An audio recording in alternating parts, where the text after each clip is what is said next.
चर्चेला आलेला आहे. अध्यक्ष महोदय, आपल्या माध्यमातून मंत्री महोदयांना माझे एक दोन प्रश्न आहेत. एखाद्या कारखान्यामध्ये कुठलाही अपघात झाला, आग लागली किंवा एखाद्या इक्विपमेंटमध्ये काही बिघाड निघाला आणि त्याचा स्फोट झाला, असे अपघात अध्यक्ष महोदय कारखान्यामध्ये होत असतात. आपल्याला कल्पना आहे की एखाद्या कारखान्यामध्ये जर बॉयलर असेल तर त्या बॉयलरचं इन्स्पेक्शन दरवर्षी होतं आणि बॉयलर इन्स्पेक्टर जातो आणि त्याचं इन्स्पेक्शन करतो आणि त्याला मग परवानगी देतो. मग ते कारखाना तुम्ही चालवू शकता. फायर फायटिंगच्या बाबतीमध्ये किंवा ज्या कारखान्याच्या इतर सुरक्षिततेच्या बाबतीमध्ये अशी काही आपल्याला व्यवस्था करता येईल का की दरवर्षी त्याचंही सर्वेक्षण आपल्याला शासनाच्या वतीनं करण्यात येऊ शकतं आणि मग त्याला दरवर्षी कन्सेंट टू ऑपरेट, बॉयलरला आपण कन्सेंट टू ऑपरेट देतो अध्यक्ष महोदय बॉयलरला, पण कारखान्यामध्ये कारण स्फोट हा कुठेही होऊ शकतो, इलेक्ट्रिकल लाईन्स मध्ये सुद्धा काही बिघाड झाला तर होऊ शकतो किंवा एखाद्या दुसऱ्या इक्विपमेंट मध्ये काही बिघाड झाला तर होऊ शकतो. आणि म्हणून आता हे जे प्रकरण उघडकीस आलेलं आहे, आता जिंदाल सारख्या कंपनीमध्ये जर स्फोट होत असेल दुर्दैवानं, तर म्हणजे जागतिक दर्जाची ती कंपनी आहे, तिथेही जर होत असेल तर याचा अर्थ असा आहे की इतरत्र काय अवस्था असू शकते याची आपण अध्यक्ष महोदय कल्पना करू शकतो. माझा एक दोन थेट प्रश्न आपल्याला आहेत की या सगळ्याच फायर फायटिंग आणि सुरक्षिततेच्या संदर्भामध्ये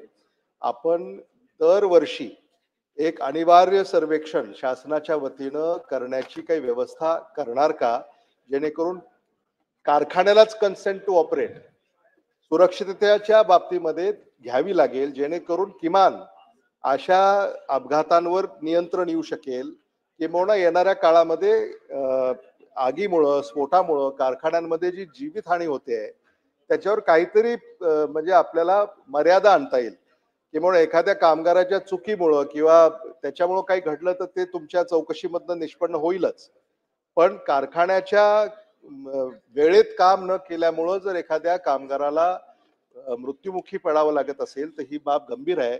अध्यक्ष महोदय, शासनाच्या वतीनं कारखान्याच्या फायर फायटिंग आणि सुरक्षिततेच्या बाबतीमध्ये कन्सेंट टू ऑपरेट हा एक नवा नियम आपल्या कायद्यामध्ये आपण अंतर्भूत करू शकता का किंवा करणार का, आणि समजा ही बाब अतिशय गंभीर असेल तर शासनाची ती करण्याची तयारी आहे का? अध्यक्ष महोदय, सन्मान्य सदस्य अमितजी देशमुख यांनी खरोखर चांगला प्रश्न विचारलाय. त्या माध्यमातून मी सांगू इच्छितो की आपण जे म्हणताय की कन्सेंट टू ऑपरेट आपण देणार का, खरं पाहिलं तर आपल्या या विभागातर्फे प्रत्येक कारखान्यामध्ये नियमित रंगीत तालीम केल्या जाते, नियमित CIS प्रणालीद्वारे त्याचं इन्स्पेक्शन केल्या जाते. आणि आपण जे फायर फायटिंग बद्दल बोललात तर याच्यामध्ये प्रत्येक कारखान्याला फायर विभागाकडनं त्याचं सर्टिफिकेट हे अत्यावश्यक आपण केलेलं आहे. ते आल्याशिवाय, फायर ऑडिट केल्याशिवाय, त्यांना सर्टिफिकेट मिळाल्याशिवाय आपण परवानाच देत नाही.